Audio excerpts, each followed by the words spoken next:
Echoes of Time is a strategic game for 2 to 4 players, in which you attempt to create the best equipped fellowship of characters from different factions to conquer the sources of power. Try to control and modify the flow of time to outshine your opponents. Each player gets 2 action cubes and a time board with 5 time tiles. The 6th tile goes next to the board.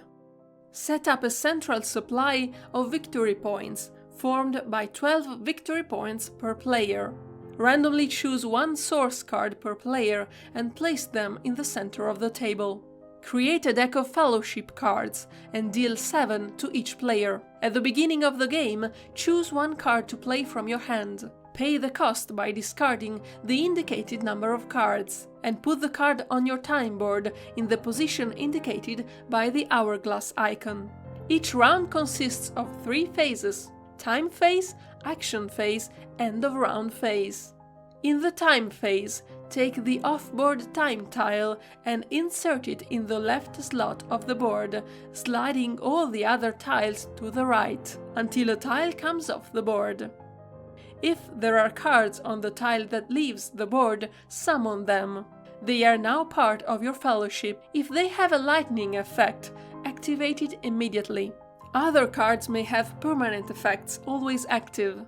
Then draw a new card. In the action phase, starting from the first player, each player uses an action cube to perform a main action. Put the cube in an available action space of your board. There are 4 main actions. With the first action, draw 2 cards and add them to your hand. With the second action, play 1 card on your board, paying its costs. Discard the number of cards indicated and place the card in the position indicated by the hourglass icon. Each time tile can hold a maximum of 2 cards. If a tile already has 2 cards, you can put the new card on an available tile on the left of that tile. With the action Advance 2 cards, you can move 2 cards on your time board 1 position to the right, or 1 card 2 positions to the right. If a card gets off the board, summon it on your fellowship. The last action is Conquer or Fortify a source. If you choose to conquer, commit 1 or more creatures from your fellowship to conquer a source card. If you attack a source in the middle of the table, the total strength of the creatures must be greater than the strength indicated next to the conquer icon. If you attack a source owned by an opponent, the total strength must be greater than the total strength of the creatures your opponent has under the card. Take the conquered card and place it in your fellowship. Immediately activate the effect next to the conquer icon. Place the used creatures under the source card. You can no longer use the card's effects, but all the icons remain visible. When you lose control of a source, the creatures remain in your fellowship. If you choose to fortify a source you control, ensure that the total strength of the creatures beneath it is greater than the strength indicated next to the fortify icon. Immediately activate the fortify effect. Slide the creatures completely beneath the card.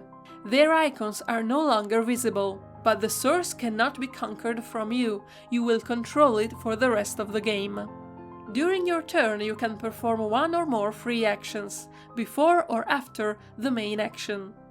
There are 2 free actions: activate the flame effect and increase control over a source. You can activate the flame effect on a card or source in your fellowship if the color of the flame corresponds to the one on the time tile currently off the board. Each effect can be activated once per round. Use an activation token to mark it is used.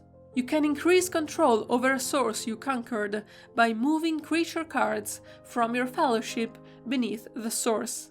By doing so, you increase the total strength to protect the source from your opponent, and to reach the fortify strength value. When all players have placed both their action cubes, the action phase ends. Proceed to end of round phase. If you have more than 10 cards in your hand, discard down to 10 cards. Take your action cubes off the board. Remove the activation tokens from your cards.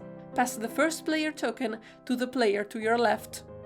The game ends at the end of the round in which any of the following conditions are met. The victory point supply is depleted. A player has 12 cards in their fellowship.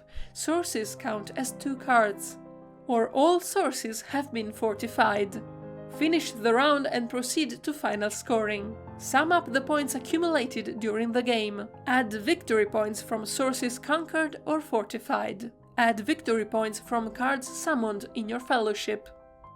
Cards with a scoring effect have a variable value depending on the indicated condition. The player with the most points wins. In case of a tie, the player who has fortified more sources wins. You are now ready to play Echoes of Time.